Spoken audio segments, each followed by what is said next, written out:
હાલો છોકરા મધર શ્લોકમાં સુધાબેન મહેતા તરફથી યાદી, બા તરફથી બધાને મારા સબસ્ક્રાઈબરના આશીર્વાદ. હું આ લોટ બાંધું છું રોટલીનો. આ સેટ કરવા રાખી દઉં 10 મિનિટ. અને મૂળાનું શાક બનાવવાની છે, ચણાનો લોટવાળું, લસણવાળું, ટમેટાવાળું. હાલો આ લોટ બંધાઈ ગયો છે. આને હું ઢાંકીને 10 મિનિટ મૂકી દઈશ ઢાંકીને. અને આ છે ને મૂળા સુધાર્યા છે, મૂળા ટમેટાં અને પાંદડાનું. આ મૂળા ટમેટાં અને પાંદડાનું લસણવાળું ચણાના લોટવાળું શાક બનાવું છું. આગળ બનાવું એટલે બતાવું શાક રોટલી.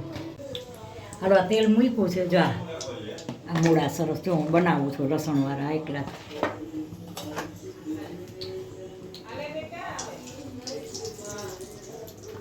આ રાઈ નાખી, આ જીરું નાખ્યું, અને હવે હમણાં હિંગ નાખીશ, સેજ બ્રાઉન થાય.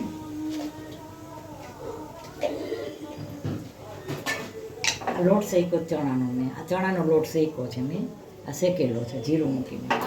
આ બ્રાઉન થઈ જાય ને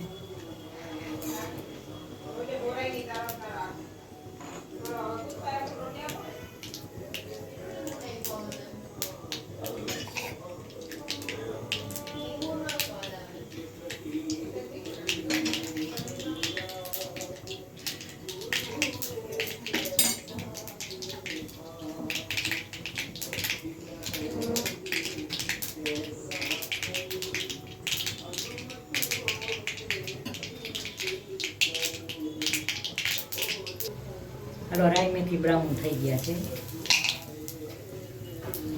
જો.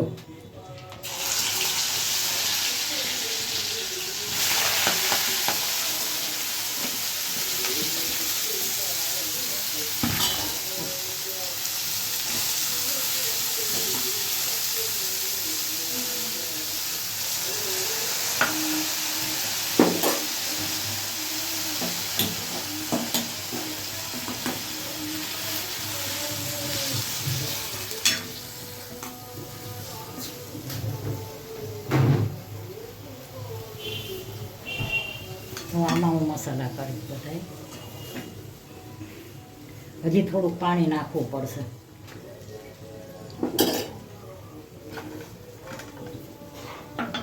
આ ધાણા જીરું નાખ્યું, હવે હળદર, અને હવે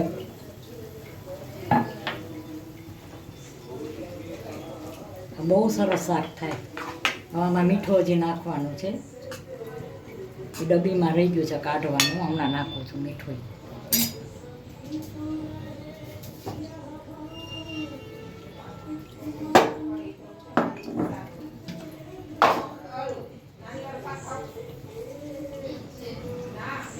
હાલો આ મીઠું નાખ્યું, આમાં થોડીક સાકર નાખીશ.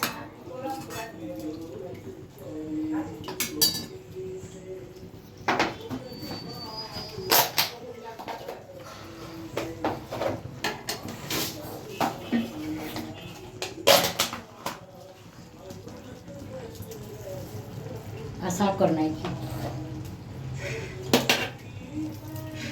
5 મિનિટ ચડવા દઉં છું જરા. થઈ ગયું છે શાક. આ છે ને આ ચણાનો લોટ મેં નાખ્યો. આ મૂળાનું શાક જો તમે તો કેવી રીતે બનાવતા હો, હું તો આવી રીતે બનાવું છું. થોડુંક પાણી નાખવું હોય તો નાખીશ, કારણ કે આ ચણાનો લોટ પી જાય.